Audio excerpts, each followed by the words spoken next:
نحمده ونصلي على رسوله الكريم اما بعد فاعوذ بالله من الشيطان الرجيم بسم الله الرحمن الرحيم رب اشرح لي صدري ويسر لي امري واحلل عقدة من لساني يفقهوا قولي. اصلاح کے ساتھ رنگ دیکھیں گے. 9ویں دن کا میسج ہے. پہلا میسج قرآن کے بارے میں ہے. جس دل میں قرآن نہیں وہ ویران گھر کی مانند ہے. حضرت ابن عباس سے روایت، رسول اللہ نے فرمایا ان الذی لیس فی جوفہ شیء من القرآن کالبیت الخرب. یہ روایت ترمذی کی ہے. بے شک وہ شخص جس کے دل میں قرآن کا کچھ بھی حصہ نہ ہو وہ ویران گھر کی طرح ہے. قرآن دلوں کی آبادی کا باعث بننے والا ہے. قرآن سے دل آباد ہوتے ہیں، دل زندہ ہوتے ہیں اور انسانی زندگی میں بہار آتی ہے. اچھے اخلاق کی، اچھے کردار کی بنیاد کلام اللہ ہے. اور جس دل میں کلام اللہ نہیں ہے وہ ویران گھر کی طرح ہے. دوسرا پوائنٹ ہے دعا کے حوالے سے، مجھے عافیت دے دیجئے. آج کی دعا ابن ماجہ کی ہے.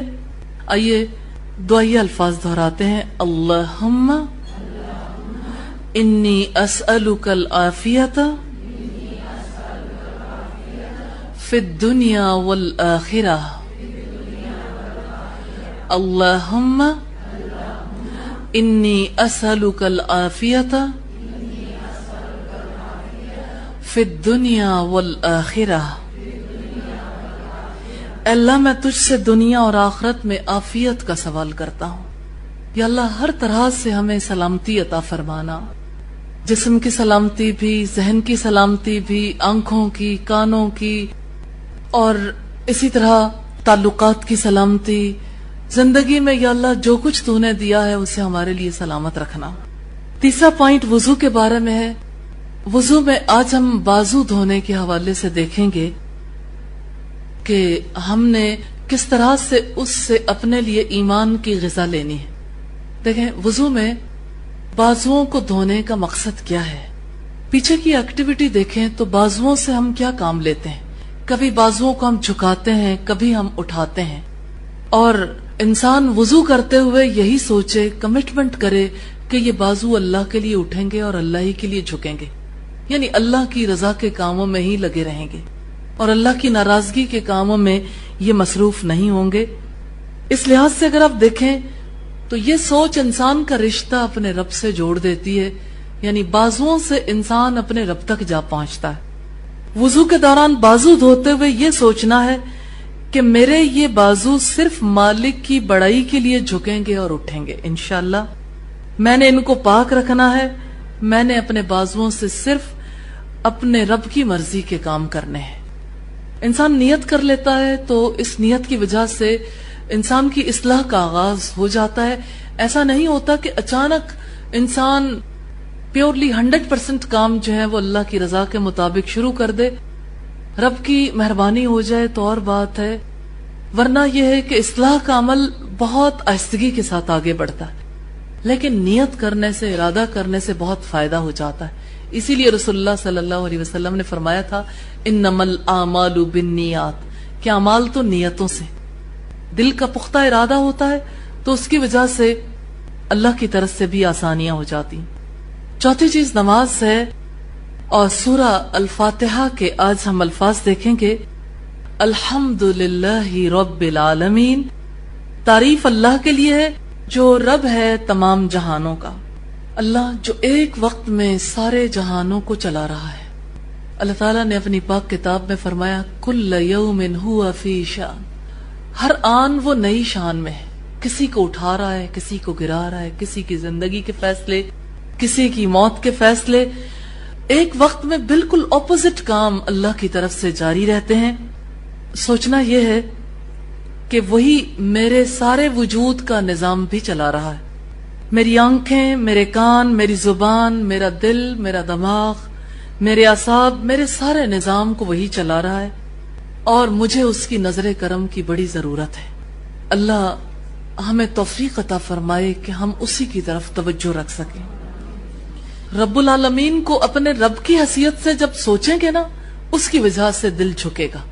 اسی طرح سے انسان کی نماز میں خشوع پیدا ہوتا ہے. خشوع کے لیے نماز کے دوران شعوری طور پر ہلنے سے رکنا ہے انشاءاللہ. 5واں پوائنٹ اخلاق کے حوالے سے. آج اخلاق میں ہم دیکھیں گے عاجزی. اللہ رب العزت فرماتے ہیں وَعِبَادُ الرَّحْمَنِ الَّذِينَ يَمْشُونَ عَلَى الْأَرْضِ هَوْنًا. رحمان کے اصلی بندے وہ ہیں جو زمین پر نرم چال چلتے ہیں، یعنی جن کے مزاج کے اندر کبریائی کا احساس نہیں ہے، جو جھکے ہوئے لوگ ہیں، جو اللہ کی عظمت کے احساس سے جھک گئے. اور اب دیکھیں کہ چال انسان کی شخصیت کا اظہار کرتی ہے. انسان چلتا ہے تو پتہ لگتا ہے کسی اکڑے ہوئے انسان کی چال ہے یا اللہ کے آگے بچھے ہوئے کی. اس لحاظ سے ہمیں پتہ لگتا ہے کہ اللہ کو عاجزی کتنی زیادہ پسند ہے. اللہ نے ان بندوں کو اپنا سچا بندہ قرار دیا ہے، اصلی بندہ قرار دیا ہے، جو عاجزی سے اللہ کے آگے جھکے رہتے ہیں. اللہ سے دعا ہے کہ ہمیں بھی اپنی بڑائی کا احساس عطا فرمائے اور ہمیں اپنی ذات کی ذلت اور کمتری کا پورا احساس عطا فرمائے. 6واں پوائنٹ ہے انفاق فی سبیل اللہ کے حوالے سے. صدقہ گناہ کو ختم کر دیتا ہے. حضرت معاذ بن جبل بیان کرتے ہیں رسول اللہ نے ان سے فرمایا کیا میں تمہیں نیکی کے دروازے نہ بتاؤں؟ جیسے ایسا لگتا ہے کہ نیکی کا ایک گھر ہے، یعنی انسان جتنی نیکیاں کرتا ہے اس کا ایک گھر بنتا ہے. ہر گھر کے اندر انٹر ہونے کے لیے دروازہ چاہیے، دروازے سے ایزیلی انٹری ہو جاتی ہے. رسول اللہ نے فرمایا کیا میں تمہیں نیکی کے دروازے نہ بتاؤں؟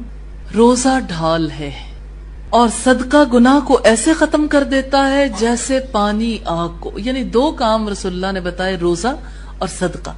تو روزہ گناہوں سے بچنے کے لیے ڈھال ہے، اور اسی طرح سے صدقہ گناہ کو ختم کر دیتا ہے جیسے آگ کو پانی ختم کر دیتا ہے. اللہ سے دعا ہے کہ ہمیں ایسے روزے رکھنے کی توفیق عطا فرمائے جو ہمارے گناہوں کے لیے ڈھال بن جائیں، اور اللہ ہمیں ایسا صدقہ کرنے کی توفیق عطا فرمائے جس کی وجہ سے ہمارے گناہوں کی آگ بجھ جائے.